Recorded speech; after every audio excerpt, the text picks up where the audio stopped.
রহমতুল্লাহি ওয়া বারাকাতুহু। আজকে আলোচনা করব দোয়া কবুল না হওয়ার ব্যাপারে আমাদের একটা ভুল ধারণা রয়েছে। আসলে জীবনের প্রতিটি ক্ষেত্রেই বা গুরুত্বপূর্ণ যে বিষয়গুলো রয়েছে জীবনের, আমরা মূলত এই বিষয় নিয়েই খুব একান্তে আল্লাহ তাআলার কাছে দোয়া করে থাকি। বা এছাড়াও আমরা আমাদের জীবনের দৈনন্দিন জীবনের প্রতিটি ক্ষেত্রেই আমাদের তো উচিত যে দৈনন্দিন জীবনের প্রতিটি ক্ষেত্রেই সকল বিষয়ে আল্লাহ তাআলার কাছে দোয়া করা। তো যেটা হয় যে আমরা অনেক সময় অনেক দোয়া করি এবং দোয়া দেখা যাচ্ছে যে দোয়ার যে ফলাফল পাওয়ার কথা সেই ফলাফল আমরা পাই না। এভাবে হতে হতে একটা সময় আমরা একরকম নিরাশ হয়ে যাই। কেউ নিরাশ হয়ে যাচ্ছে এরকম যে ধর্ম থেকেই নিরাশ হয়ে যাচ্ছে। আবার কেউ এরকম নিরাশ হচ্ছে যে দোয়া করে লাভ কি, দোয়া তো কবুল হয় না, তো দোয়া থেকে নিরাশ হয়ে যাচ্ছে। তো একজন বিখ্যাত বুজুর্গ থেকে এরকম কথা বর্ণনা আছে যে তিনি বলেন, আল্লাহর রহমত থেকে কেউ যদি নিরাশ হয়ে যায়, এই নিরাশ হওয়াটাই একরকম কুফরি। কারণ আল্লাহ তাআলা কোরআনে বলেন, লা তাকুনাতু মির রাহমাতিল্লাহ, তোমরা আল্লাহর রহমত থেকে নিরাশ হও না। কোরআনের অন্যত্র এক জায়গায় আল্লাহ তাআলা বলেন, লা তাইয়াসু মির রাউহিল্লাহ, তোমরা আল্লাহর রহমত থেকে নিরাশ হও না। তো যেখানে আল্লাহ তাআলা আদেশসূচক শব্দ ব্যবহার করে বলেছেন যে তোমরা আল্লাহর রহমত থেকে নিরাশ হও না, সেখানে আমরা যদি একরকম আমাদের প্রয়োজনীয় ক্ষেত্রে আল্লাহর রহমত থেকে নিরাশ হয়ে যাই, এটা আসলেই একরকম কুফরির পর্যায়ে চলে যায়। তো যেই মনীষী আসলে এই উদ্ধৃতি দিয়েছেন তার ভাষ্য অনুযায়ী বান্দার প্রতিটি দুআই আল্লাহ কবুল করেন। এটার উদাহরণ তিনি এভাবে দিয়েছেন, একজন ধরেন এক বাচ্চা, সে দেখতে পেল আরেক বাচ্চা দিয়াশলাই দিয়ে আগুন দিয়ে খেলা করছে।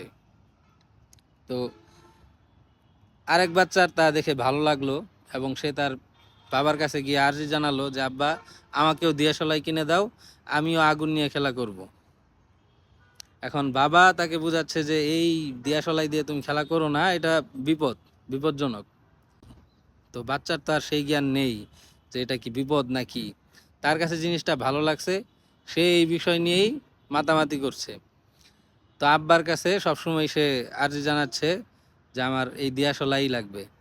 তো বাবা তো বুঝতে পারছে যে আসলে এই দিয়াশলাইয়ের মাঝে আসলেই ক্ষতি, যে কোনো সময় যে কোনো দুর্ঘটনা ঘটার আশঙ্কা রয়েছে। তো ওই কারণে বাবা বলছে যে আচ্ছা, তুমি এই 2 টাকার দিয়াশলাই নিয়ে কান্নাকাটি করো না, আমি তোমাকে সুন্দর একটা গাড়ি কিনে দিব, সুন্দর একটা ভালো খেলনা কিনে দিব।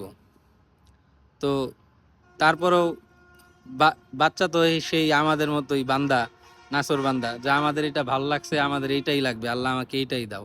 বাচ্চা আল্লাহ বাবার কাছে এরকম বলে যে আমার এটা ভালো লাগছে, আমার এইটাই লাগবে, এটাই দাও। তো এক পর্যায়ে দেখা যায় যে বাবা সেই দিয়াশলাই না দিয়ে সুন্দর একটা গাড়ি কিনে দিল বা যে কোনো সুন্দর একটা খেলনা কিনে দিল। তো দিয়াশলাইয়ের দামটা ছিল আসলে 2 টাকা, আর বাবা যেই খেলনা কিনে দিল সেই খেলনার দাম কিন্তু এই দিয়াশলাই থেকে আরো বহুগুণ বেশি। এবং সেটা বাচ্চা পেয়ে এতটাই খুশি হয়, এতটাই খুশি হয় যে সেই দিয়াশলাইয়ের কথা আসলে তার মনেই থাকে না। তো আল্লাহর রহমত আর আমাদের যে দোয়ার বিষয়টা আসলে এরকমই। আমরা বর্তমান চাকচিক্য দেখে অথবা বর্তমান সৌন্দর্য দেখে যে বা কোনো মোহে পড়ে আমরা যেই দোয়া করে থাকি, আল্লাহ তো ভালো জানেন যে এই বিষয়ের ভিতরে আসলে আমাদের কি কল্যাণ আর কি বিপদ নিহিত রয়েছে। তো যখন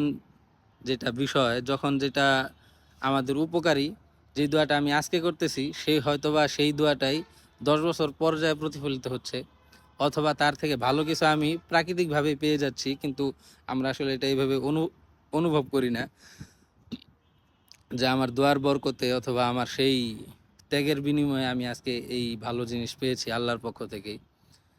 তো আসলে আমার আজকে বোঝানোর বিষয় ছিল এটাই যে আমরা আসলে দোয়া করি না বা দোয়া থেকে আসলে আমরা নিরাশ হয়ে যাই, এরকমটা আসলে হওয়া উচিত না। আর বাস্তবিক জীবন থেকে যে উদাহরণ দিলাম সেই বিষয়টা যদি আমরা একটু বিবেচনা করি, আসলে আমরা দেখতে পাবো বাবা তো জন্মদাতা পিতা, আর আল্লাহ তো আসলে আমাদেরকে সৃষ্টি করেছেন।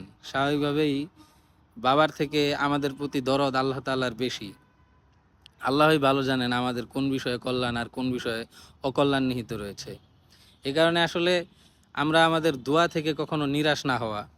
এক বইয়ে পড়েছিলাম, এক বুজুর্গ লিখেছেন যে বলা হয় যে যদি জুতার ফিতা পর্যন্ত ছিঁড়ে যায়, এই জুতার ফিতা ভালো করার জন্য তৌফিক চাওয়া আল্লাহ তাআলার কাছে। তো এটা তো একটা স্বাভাবিক উদাহরণ। বাস্তবিক জীবনের প্রতিটা ক্ষেত্রেই আমাদের আসলে আমরা আসলে যেরকমভাবে জীবন পরিচালনা করি, প্রতিটা ক্ষেত্রে আসলে আমাদের দোয়া করা, আল্লাহর কাছে তৌফিক চাওয়া, এবং এই তৌফিক চাওয়া এবং দোয়া করার জন্য দোয়া কবুল না হওয়ার ক্ষেত্রে নিরাশ না হওয়া। আজকে যে বিষয়টা আমার জন্য হচ্ছে না, হয়তোবা কালকে সেই বিষয়টা আরো সুন্দরভাবে আরো ভালোভাবে আল্লাহ তাআলা আমাদেরকে উপহার দিবেন। হাদিসে তো আছে, হাদিসে বর্ণিত হয়েছে, বলা হয়েছে আর দোয়া ও মুখুল ইবাদা, দোয়া হলো ইবাদতের মগজ। আবার অন্য একটি হাদিস আছে, সিলাহুল মুমিনি আর দোয়া, মুমিনের হাতিয়ার হলো দোয়া। তো আমরা আমাদের জীবনের প্রতিটি ক্ষেত্রেই আমরা দোয়া করব আল্লাহর কাছে বেশি বেশি, এবং দোয়া থেকে কখনো নিরাশ হব না। যে কোনো বিষয়ে, যে বিষয়টা কারো কাছেই বলা যায় না, সে বিষয়টা আল্লাহর কাছে বলা যায়। খুব আকুতি মিনতি করে দোয়া আসলে আমাদের করা উচিত। আল্লাহ তাআলা আমাদেরকে বেশি বেশি দোয়া করার তৌফিক দান করুন। আসসালামু আলাইকুম ওয়া রাহমাতুল্লাহ।